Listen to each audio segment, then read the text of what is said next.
I am so glad to have Nathan Betts with us, who is a part of the Ravi Zacharias International Ministries team in Canada. And many of us know and love Ravi, respect the great apologetic works he's done and the ministry that he birthed so many years ago.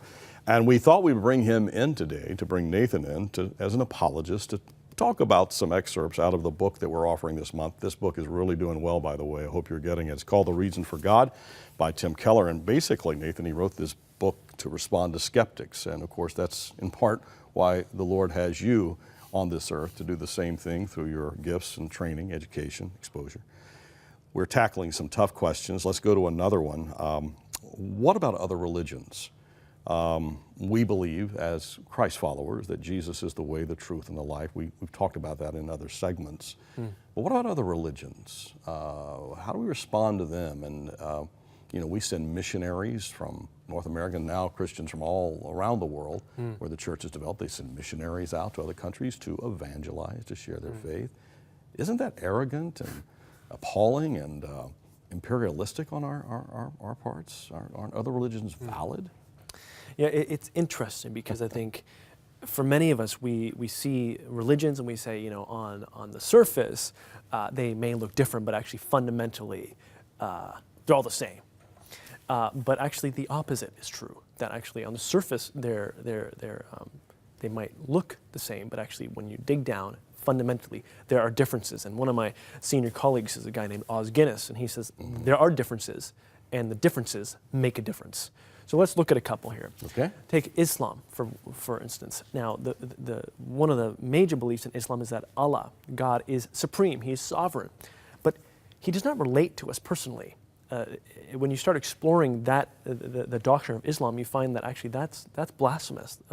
The idea of that God would actually relate to us personally, that we should not be talking about that. The idea of actually God offering us forgiveness, that also is blasphemous. The idea of God being love, that again, it's all actually no-go zones in Islam. But when you look and compare Islam, those three things to Christianity, well, in Christianity, here's a story of a God who actually came to us, reached into the darkness, came to us, sent his son to restore man's relationship to God. He relates to us.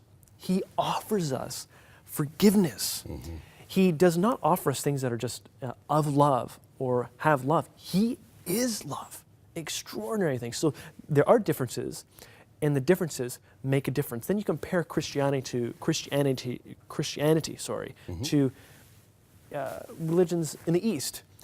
Not only are you talking about one God out there, you're talking about many gods. So you have in Islam and in Christianity monotheistic belief, theology. But you go to the East, you find polytheistic belief. Right. Now here's the thing. Even when you go through the differences, which I think there are important differences, I would not stop there. I think we need to actually explore Christianity, because when we do, we find out that actually there are not only differences, but in Christianity is such an amazing thing. God who offers us forgiveness, he gives us peace, hope, purpose, and it's real. There's nothing like it. You may agree or disagree with what he just said. I agree. That would be our position here at 100 Huntley Street and Crossroads. But I'll tell you this, if you'd like to see this man, if you'd like to listen to him and respond to questions perhaps that would be at a forum, you can visit the People's Church in Toronto on January the 24th, this coming January 24th. It's on a Saturday. And you can go to the Big Deal Questions Conference, bigdealquestions.com. And I have a feeling that, Nathan, there will be those in the audience that will be asking this very same question and have more time for you to explore it. And there's more room and space for you to explore it in this book by Tim Keller, The Reason for God. Thanks, Nathan. Appreciate it so much.